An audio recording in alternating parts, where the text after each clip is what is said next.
Wow, dude. First, I want to say thank you for the tips. Oh my gosh.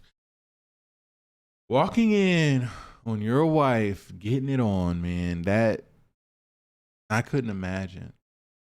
I couldn't imagine walking into my home and my wife is being handled by another man. I'd snap too. You had every right to snap, and you kept it honest. You kept it real with us with what happened, but you had every right to snap, dude. Man. Subject: caught her getting back shots and ended up tapping out. Larry's story. Hey man, after I've been watching your channel for a while now, and I honestly never thought I'd be one of the guys writing in like this, but here I am.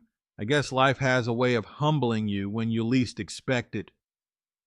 I'm going to keep it all the way real with you. No sugarcoating. What I went through broke me in ways I didn't even know I could break.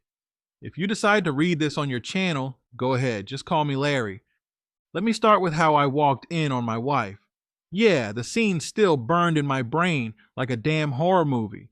I came home early from work. Nothing suspicious, just one of those days where the job wasn't too busy, and I figured, why not surprise the wife? Maybe grab some takeout on the way and have an early dinner. Little did I know, I was about to catch my wife Rose getting absolutely railed from the back by some muscle bound dude in our own bedroom. I'm not talking about some random hookup where they were just making out. Nah, man. This dude had her bent over, both of them butt naked, sweat dripping off his back like he just came from a CrossFit competition. It looked like they'd been going at it for a while too, judging by the way she was moaning. When I walked in, they both froze like deer in headlights, but the damage was done. Something in me snapped. I tackled the dude off of her, not even thinking. My hands were shaking, and all I saw was red. I'm not a small guy. I hit the gym. I used to play ball. But this man was built like a linebacker crossed with a bodybuilder. As soon as we hit the floor, he recovered fast and started whooping my ass like I insulted his mama. I won't lie. I didn't win that fight. Hell, I ended up in this chokehold or armbar or whatever the hell he did. All I know is I couldn't breathe and I tapped out like I was in the UFC. The most humiliating moment of my life wasn't just catching my wife cheating. It was losing the fight in my own damn house, on my own bedroom floor while she stood there wrapped in a bedsheet. The dude stood up, looked down at me like I was pathetic, and just said, "My bad, bro." Then he dipped. Didn't even grab his shirt, just walked out like it was another Tuesday. And you know what Rose did? She came over to check on me like she was the concerned wife or some asterisk D. She said, "Larry, are you okay?" Like she hadn't just betrayed me in the worst way imaginable. I pushed her hand off me and told her plain and simple, "We're done." Got up, grabbed my keys and my phone, and walked out the house. I didn't even know where I was going, but I knew I couldn't breathe in that house anymore. Let me take you back a little, though. Me and Rose met our senior year in college. She was majoring in communications. I was doing business. We met at one of those alumni mixers they make you go to, and she was dressed to kill. Confident, sharp, beautiful, everything a man dreams of. I was hooked from the first conversation. We started dating fast. Within 3 months, we were talking about our futures. She came from a good family, had goals, wasn't into partying or playing games, or so I thought. We graduated together, moved in together a few months later, and got married the next year. The first few years were good. Not perfect, but good. We worked hard, saved money, bought a modest home together. I was working long hours trying to move up the corporate ladder. She landed a job at a media firm. Life was stable, comfortable. She said she wanted to wait a few years before we had kids so we could enjoy being married. I respected that. But little things started changing. Subtle things. She stopped waiting up for me when I worked late. Started spending more time on her phone. Started hanging with new coworkers I'd never met. I asked questions, of course, but she always had answers. Just girl time. We're brainstorming for a project. Don't be so insecure, Larry. I let it go. Trusted her. We were married after all. There were still good times. Trips to Jamaica, weekend date nights, birthday surprises. She made me feel like I was her king until she didn't. Somewhere around year 5, the warmth faded. The sex slowed down. The affection turned into routine. I chalked it up to stress. We both had demanding jobs. We were trying to refinance the house. I never once thought she was cheating, but the signs were there. I just didn't want to see them. Back to the day after I caught her, man, I barely slept. I was crashing on my cousin's couch, staring at the ceiling, playing that scene over and over in my head. Her moaning, that dude's back muscles flexing, the look on her face when she saw me. No remorse, just shock. First thing the next morning, I found a divorce attorney, walked into this law office like a zombie, told them what happened. They assigned me to this guy named Harold.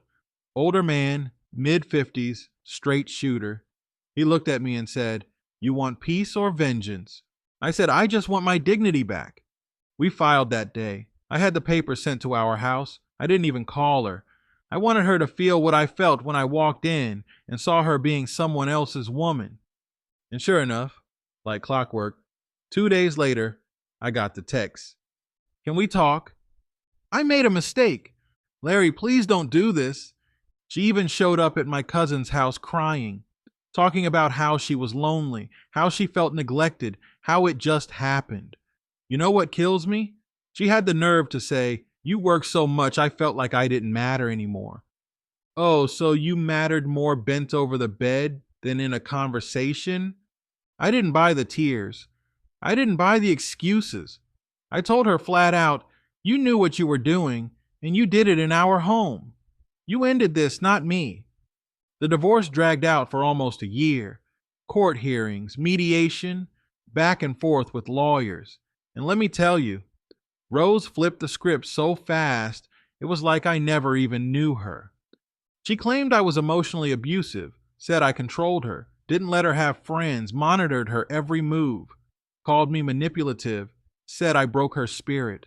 My lawyer and I came with receipts, of course. I showed call logs, texts, proof of her cheating, security cam footage of the guy leaving our house. Still, the court doesn't care much about infidelity in my state. It's a no-fault divorce state. You could catch your spouse with 3 people at once and still have to split everything 50-50ths. But the worst part? Her fake tears in court. The way she painted herself as the victim. Her lawyer even tried to argue that I provoked the altercation with the other man, and that I was a danger to myself and others. Tried to paint me as unstable. Luckily, that didn't stick. I had no priors, no history of violence, and even the guy she cheated with didn't press charges. The judge saw through most of it. I walked away with the house, but I had to buy her out. We split assets. No alimony, thank God. We had no kids, so that made it cleaner. The day the divorce was finalized, I felt nothing. No joy, no sadness, just empty. Like something had been carved out of me and tossed in a ditch. I walked out of that courthouse a free man, but not a whole one. It's been a few months now. I got my own place. Small apartment, but it's quiet, peaceful. I've been hitting the gym again, staying off social media, keeping to myself. I'm in therapy now, too. That's something I never thought I'd say, but it helps. Talking about this stuff, working through the betrayal. Rose still tries to reach out sometimes, sends little messages, birthdays. "Hope you're doing okay." I leave her on read.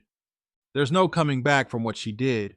Not just the cheating, but the lying, the smearing of my name, the way she made me feel like a monster for reacting like any man would have when he saw his wife getting backshots from a stranger. I've had to rebuild my self-worth from the ground up, and it's not easy. Some nights, I still dream about it, still feel that shame of tapping out, but I remind myself, I didn't tap out on life. I stood up, I walked away, I'm healing, If you're reading this on your channel, I just want the fellas out there to know, don't ignore your gut. Don't excuse disrespect. And if she betrays you, let her go.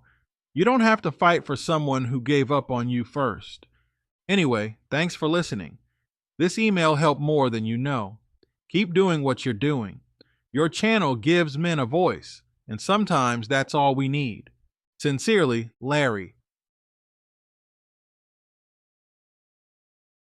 Update. Subject. Update. Request. Can I add my journey to self-improvement and advice for the young? Hey, True. I hope you're doing well. It's Larry here again. I wanted to drop you a line and ask if it'd be cool to add another piece to the story I sent over previously. I've been working on an update, a deeper look into where I'm at now, and more importantly, how I'm planning to become the best version of myself moving forward. I feel it's an essential part of my story, and I'd love for it to be all together when you upload my story for everyone to hear. I've poured a lot into this update, and it runs long. In it, I talk candidly about the journey I'm on, the lessons I've learned, and some advice I have for young listeners who might be going through their own struggles. I believe sharing this could help others navigate their own battles, just as I'm learning to face mine. If it's okay with you, here's the full email update. I'd really appreciate your thoughts and, hopefully, a spot on your channel for this new chapter of my life. Hey man, it's Larry again. When I last reached out, I told you about the darkest day of my life when I caught my wife cheating and, in a moment of raw emotion, ended up tapping out in front of my own home. That email was a turning point, not just because it marked the end of my marriage, but because it forced me to confront who I was and who I wanted to become. After the courtroom battles, the empty days that followed, and moving into a new place away from the chaos of what once was my home, I realized something had to change. I wasn't going to let that horrible day define the rest of my life. Instead, I decided to chart a new course, one where I reclaim my power, rebuild my self-worth, and become the man I always hoped to be. I'm writing this update not only as a catharsis for myself, but also as an offering of advice for anyone, especially young fellas, who might be feeling lost or defeated. I want them to know that even when life's thrown you to the ground, you've got the strength to get back up, dust yourself off, and rebuild piece by piece. I've started a journey of transformation, a journey that feels a lot like wrestling with yourself in the ring, fighting old demons, and learning how to love yourself again. The day that sparked change. You already know the details of that day. The day I caught Rose, my then wife, with a guy whose presence shattered everything I thought I knew about our marriage. But what you might not know is how that moment became the catalyst for my self-improvement journey. In the weeks that followed that fateful day, I was numb. I didn't sleep. I barely ate. I would wake up in the middle of the night, heart pounding, replaying that shocking scene over and over in my head. Yet amidst the sea of darkness, something unexpected began to emerge, a quiet determination to reclaim my own narrative. I refused to be defined solely by that moment of betrayal. I started questioning everything about who I was, the choices I had made, and the man I wanted to become. I knew I had to make a change, and that meant facing the pain head on, acknowledging my mistakes, and doing the hard work to heal. A new roadmap for recovery. I began with the basics. I sought therapy, something I'd always been skeptical about. For the longest time, I thought that talking about your feelings was a sign of weakness. But sitting in that modest office with a therapist who listened without judgment, I realized that vulnerability was actually a strength. It took every bit of courage I had to open up about the raw, unfiltered pain I was feeling. I shared everything: the shock of discovering Rose's betrayal, the humiliation I felt during that brutal fight, and the overwhelming emptiness after the divorce. There, in that safe space, I learned that healing isn't linear. It's a winding road with setbacks and small victories. One of the first steps was accepting my feelings, acknowledging that anger, sadness, and even confusion were all valid. I started journaling, a practice that allowed me to put my thoughts on paper and examine them without the blur of emotion. Through writing, I could see patterns in my behavior and begin to identify what needed to change. I realized that a lot of my pain came from a deep seated feeling of inadequacy that had been silently building over time. I'd always believed that I wasn't enough, that I had to prove myself constantly, whether it was in my career or at home. Redefining self worth. The next step was learning how to build self worth from the inside out. I joined a local gym and signed up for a few self defense classes. Don't get me wrong, I wasn't trying to become a boxer. I just wanted to feel stronger and more in control of my body after that night. The physical training wasn't just about muscle, it was about discipline, perseverance, and respecting myself enough to take care of my body. Every drop of sweat felt like a small victory over the person I used to be, the man who let someone else's betrayal dictate his life. I also made it a point to spend more time with the people who genuinely cared about me. I reconnected with old friends, reached out to family members, and slowly built a network of support. These relationships helped remind me that I was valued, not for what I'd achieved, but for who I was. I learned that real strength often comes from allowing yourself to be vulnerable with those who love you. And sometimes that means accepting a hand when you're too weak to stand on your own. Embracing a new lifestyle. I won't lie, the path wasn't smooth. There were days when I wanted to give up, when the pain was so overwhelming it felt like it might crush me. But during those tough times, I turned to books, motivational podcasts, and even some music that spoke to the heartache I was going through. I began to see that every piece of literature, every note of a song, offered a fragment of the wisdom I needed to piece together my new life. I adopted a new routine that revolved around self-care. Mornings started with meditation, something I never thought I'd do. Sitting quietly, focusing on my breath, allowed me to center my thoughts before diving into the day. I found that this simple act of mindfulness sharpened my focus and cleared away the residual clutter of negative thoughts.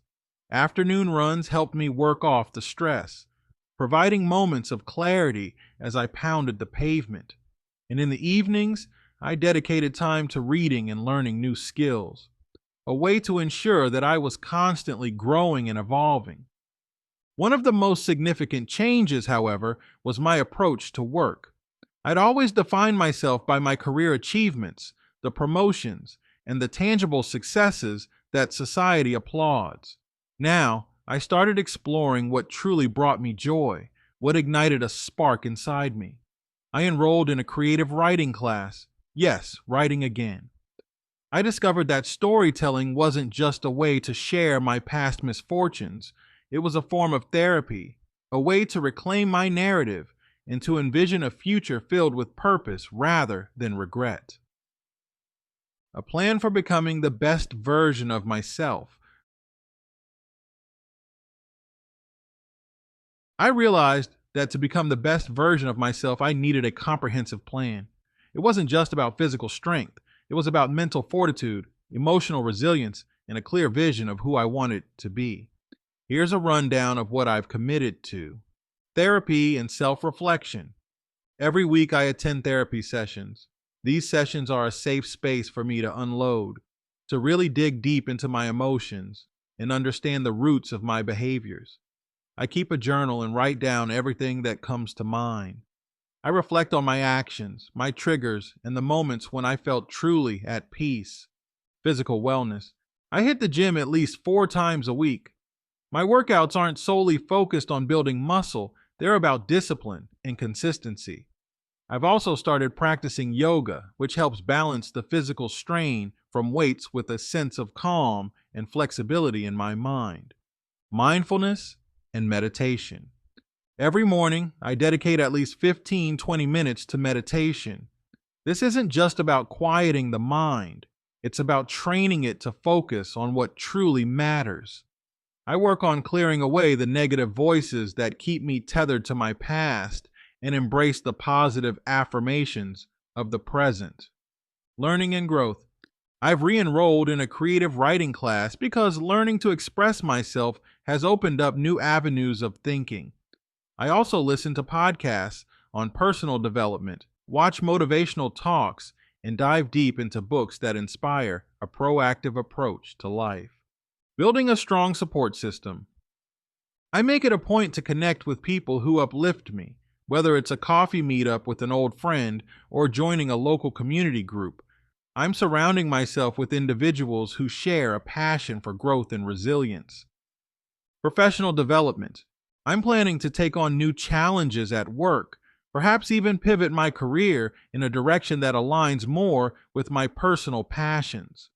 I've been exploring opportunities that merge creativity with business acumen, maybe a blog, a podcast, or even a small side project that can eventually grow into something meaningful. Setting boundaries. Perhaps one of the hardest things I had to learn was how to set boundaries. I'm learning to say no without feeling guilty, to honor my own time and energy, and to make decisions that benefit my well being first. I've even started reading about the art of assertive communication. Turns out, it's a game changer. Accountability and goal setting. I've started setting weekly and monthly goals, small wins that lead to big changes over time. I keep a planner, and at the end of every week, I review what I accomplished and where I fell short.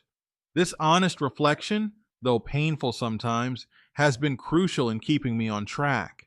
Advice for the young listeners. Now I want to share some advice with any young guys out there who might be going through something similar or just struggling with life's inevitable challenges. Don't shy away from your pain. It's easy to try and sweep your pain under the rug, to pretend everything's fine when deep down you're hurting. But trust me, the first step to healing is acknowledging that you're in pain. Allow yourself to feel it. Cry if you need to. Write it down, then use it as fuel to transform yourself. Seek help. There's no shame in asking for help, whether it's therapy, counseling, or even talking to a friend who understands. You don't have to go through it alone. The stigma around mental health is slowly fading, and it's time we embrace the idea that taking care of your mental well-being is as important as working on your body or your career. Invest in yourself. Never underestimate the power of self-investment. Your time, your energy, your mental space, they're all valuable. Spend them on things that uplift you. Pursue hobbies that ignite your passion. Read, learn, and most importantly, grow. Every new skill, every new piece of knowledge adds up to the person you're becoming. Define your own success. Society often tells you what success should look like: a fancy car, a big house, recognition at work. But real success is much more personal. It's about waking up each day feeling good about who you are. It's about the little victories, the act of showing up for yourself, even when it's hard. Define success in a way that aligns with your values and your dreams. Embrace failure as a lesson. I've stumbled more times than I can count, but each failure is a lesson in disguise. Don't be afraid to fail. Learn from it, adapt, and move forward. Failure isn't the end. It's the beginning of a learning curve that ultimately shapes you into a stronger person. Set realistic goals and celebrate progress. Change doesn't happen overnight. It's a slow process, and the progress might seem almost imperceptible at times. Set small, realistic goals. Celebrate each win, no matter how minor it may seem. Over time, those small wins build up to something incredible. Your worth isn't tied to others' opinions. Some days, it may feel like the weight of the world is pressing down on you because you're worried about what others think. But remember, your worth is intrinsic. You are not defined by someone else's betrayal, or by a moment of weakness, or by anyone's negative opinions. You are valuable simply because you are you. Patience is key. Healing is a process, and it takes time. Be patient with yourself. There'll be days when you feel like you're backtracking, but that's just part of the journey. Embrace it, learn from it, and keep moving forward. Trust the process and trust that every step, no matter how small, is progress. Where am I now? I'm not going to lie, there are still moments when the old wounds come back. I remember nights when I'd lie in bed, thoughts swirling like a storm, and I'd wonder if I'd ever be truly free from the chains of my past. But then I get up, hit the gym, meditate, or simply take a walk, and slowly I remind myself that healing is not about forgetting. It's about learning to live with the scars because they're proof you've survived. I've recently taken up volunteering at a local community center, working with young guys who feel lost or out of place. There's something incredibly rewarding about sharing my story, not as a tale of defeat, but as a narrative of redemption. I tell them that while I once hit rock bottom, I found the strength to rise again. I remind them that the pain we experience can be the very thing that propels us to new heights if we choose to learn from it instead of being crushed by it. There's also a new project I've been exploring, something creative that combines my newfound love for writing and speaking. I'm thinking about starting a blog where I document my progress, the ups and downs of transforming my life, and offer practical advice for those on a similar path. I want to be real. I want to show that life doesn't have to be defined by one catastrophic moment. Instead, it can be redefined by the resilience you build in its aftermath. I've also started incorporating mindfulness into every aspect of my day. I keep a gratitude journal. Every evening before I sleep, I write down 3 things I'm grateful for. On days when my heart feels heavy, these little reminders help me focus on the positives: a supportive friend, a good workout, a quiet moment of reflection. This simple habit has had a profound impact on my mindset. I'm also learning to forgive, not just Rose, but myself. Carrying the weight of anger and self-blame only hinders your ability to move forward. It took me a long time to accept that I can't change the past, but I can influence my future. Forgiveness, I realized, is less about the other person and more about freeing yourself from the burden of resentment. Lessons learned along the way. This journey hasn't been easy. I've faced moments of doubt and despair, days when it felt like the universe was conspiring to keep me down. But through all of it, I've learned some key lessons that I want to pass on to the young men out there. You're more than your mistakes. We all make mistakes, some bigger than others. Your value isn't diminished by your missteps. What counts is your willingness to learn from them and strive for something better. Don't be afraid to rebuild. Sometimes life forces you to tear everything down. It may feel like the end of the world, but this destruction can be a precursor to something even greater. Embrace the opportunity to rebuild yourself stronger than before. Invest in your mental health. Your mind is your most powerful tool, and it needs just as much care as your body.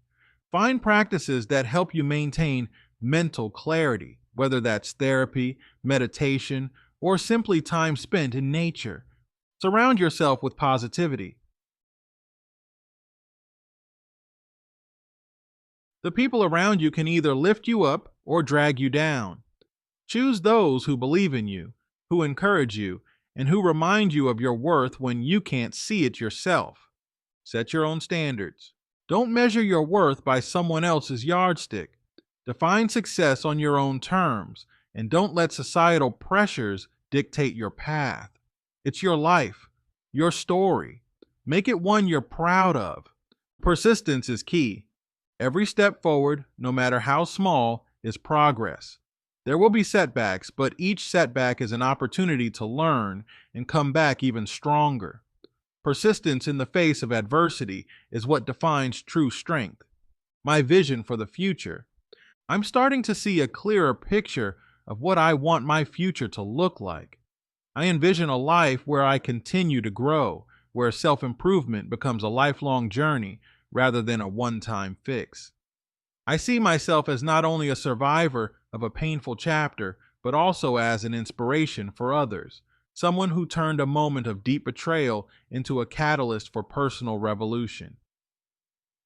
Over the next few years, I aim to accomplish a few key things: career and passion projects.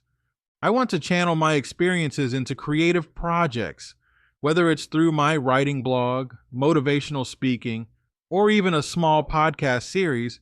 I want my story to be a beacon for anyone who's felt like giving up.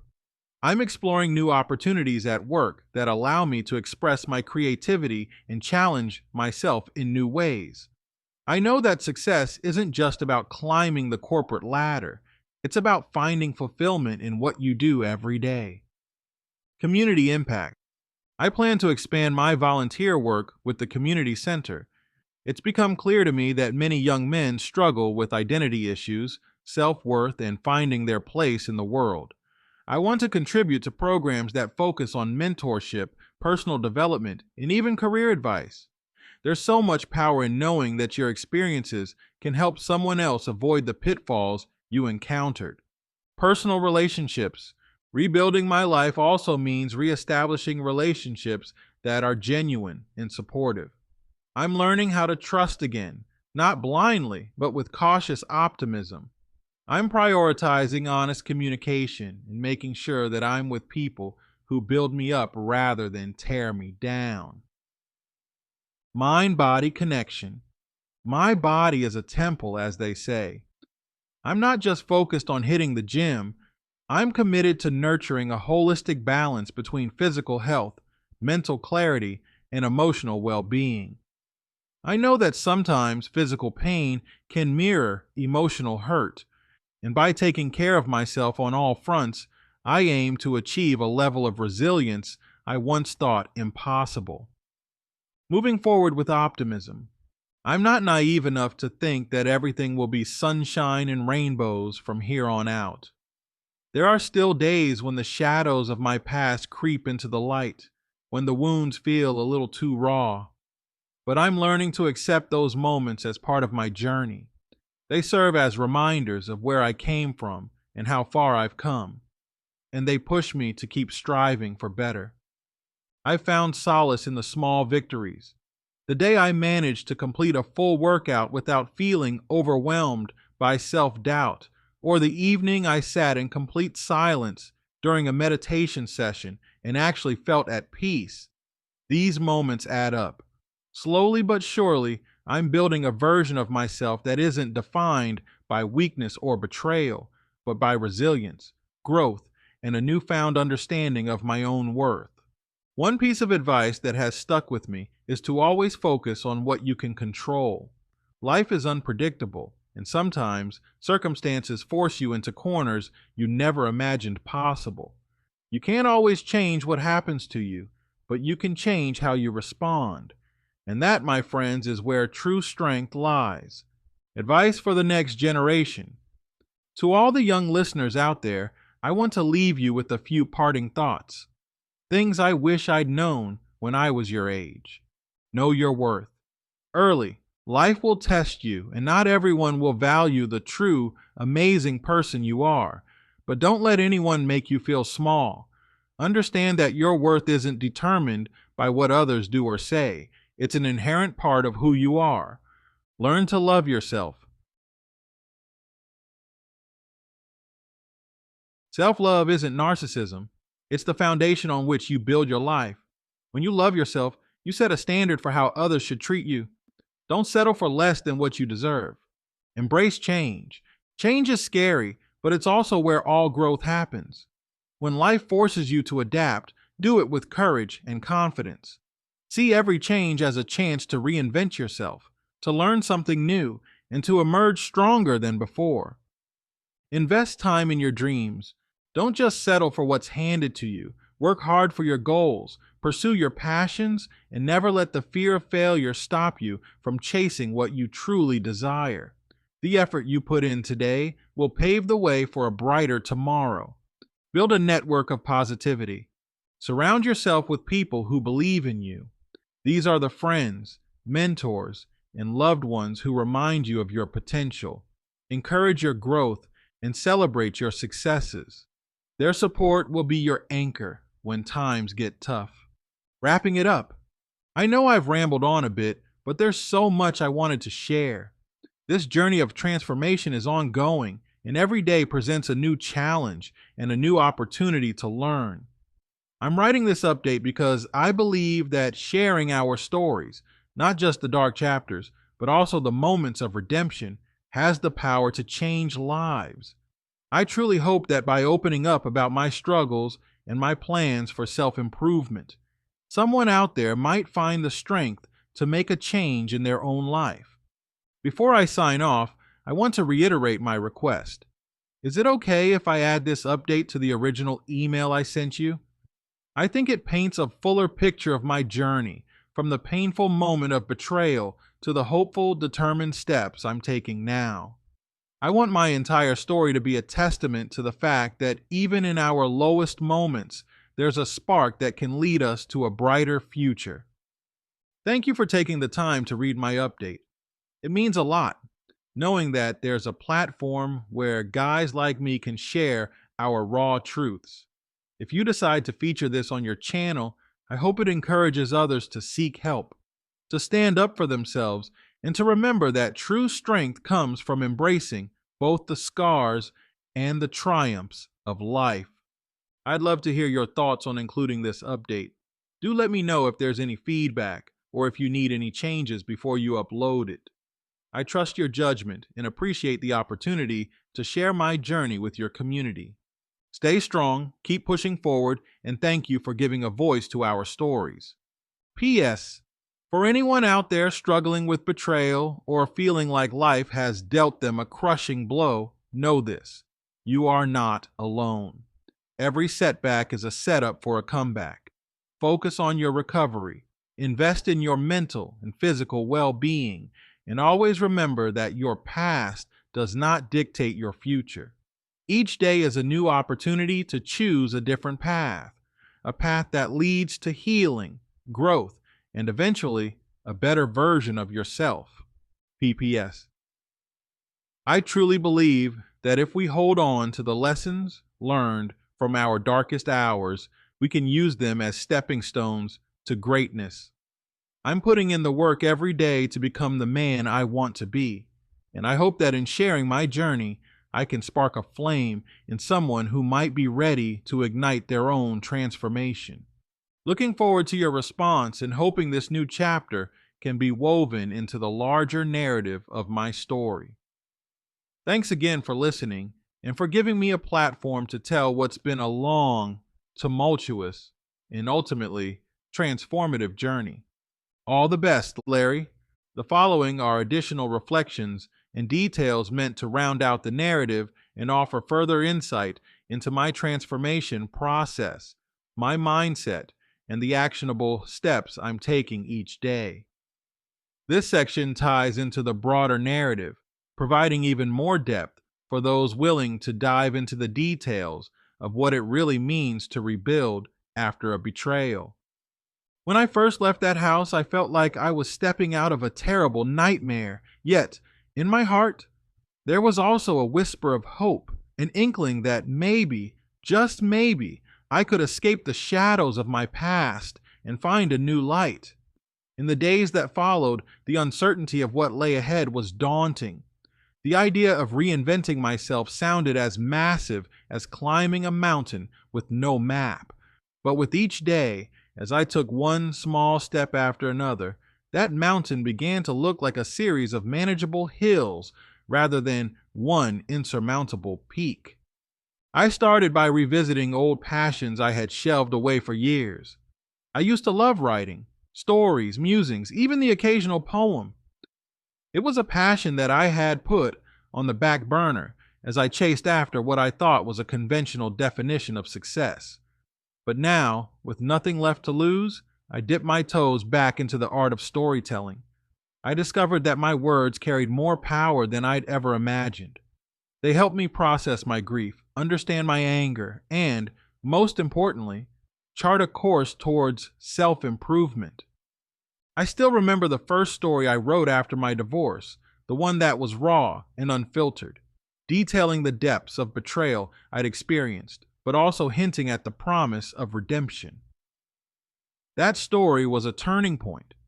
It wasn't just about recounting the past, it was about reclaiming my voice.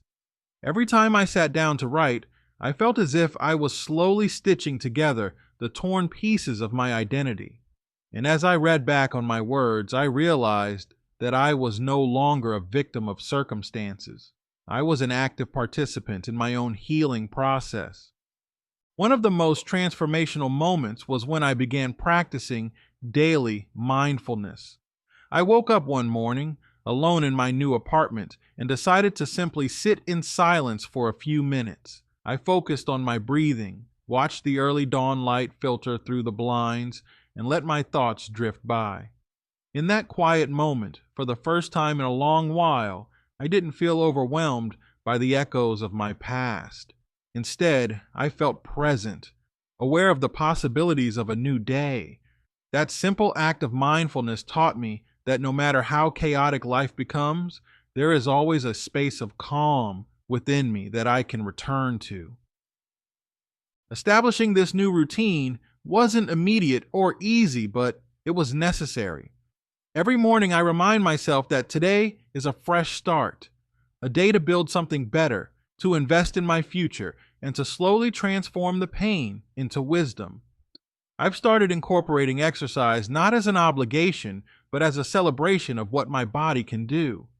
Whether it's a brisk walk in the park or a heavy lifting session at the gym, every movement is a reminder that I am alive and that my strength, both physical and mental, is growing.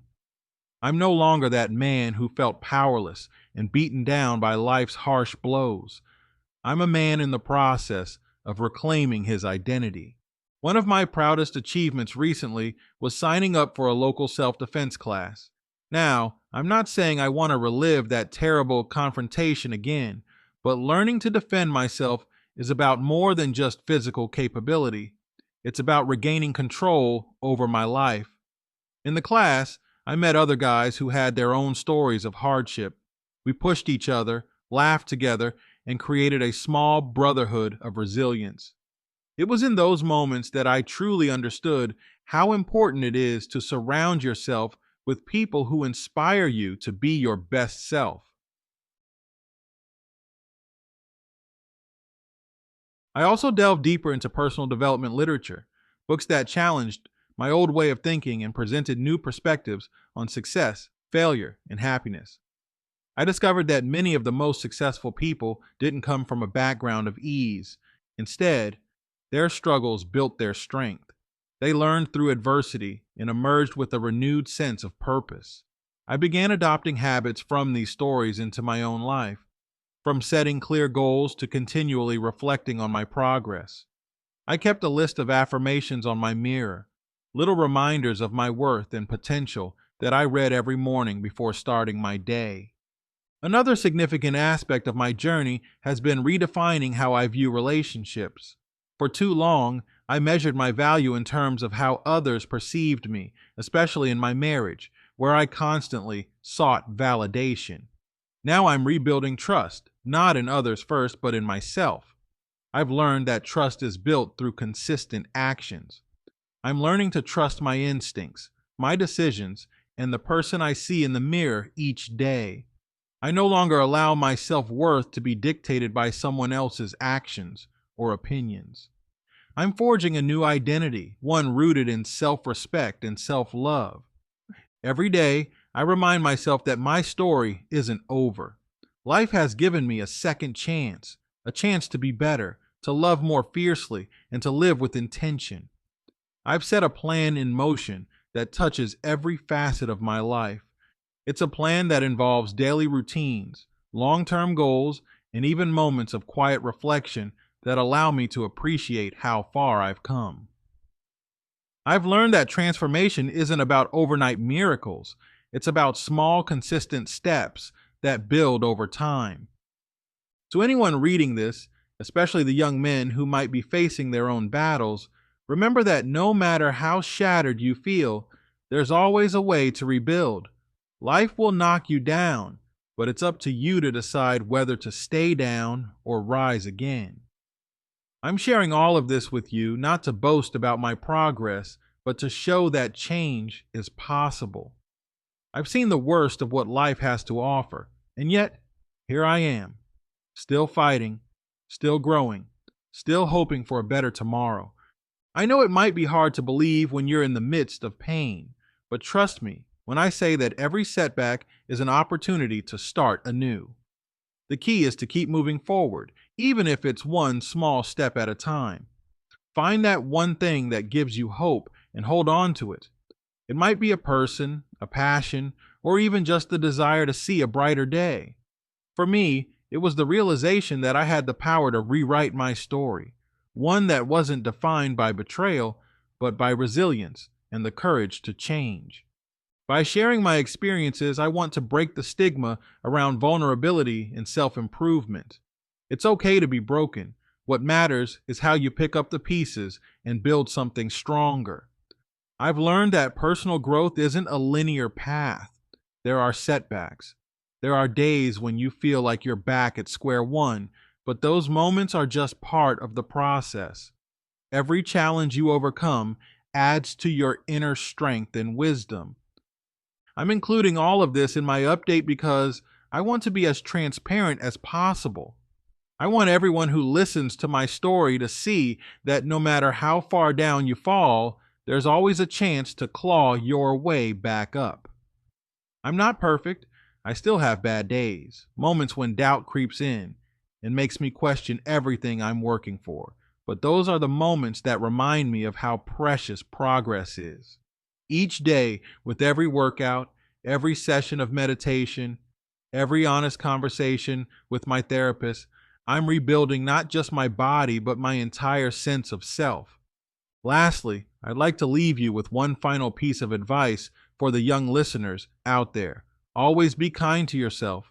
In a world that often seems set on making you feel inadequate, the greatest rebellion is to love yourself despite everything.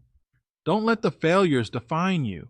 Instead, let them fuel your fire to become the best version of yourself. Surround yourself with those who uplift you. Chase your passions relentlessly and never, ever be ashamed of seeking help when you need it. I genuinely hope that this update conveys the raw, unfiltered truth of my journey. I'm striving every day to be a better man, not just for myself, but for anyone who might look to my story and find a glimmer of hope. Thank you for allowing me to share this deeply personal chapter of my life. Your platform has given me the courage to speak out and be honest about my struggles and triumphs. I'm looking forward to your feedback on including this update with my previous email. It feels important to present a complete picture of my journey, from the painful betrayal to my emerging path of self-improvement and hope. Let me know what you think. Thank you for listening, for giving me a voice, and for being a beacon for others who need to know they're not alone. All the best, Larry.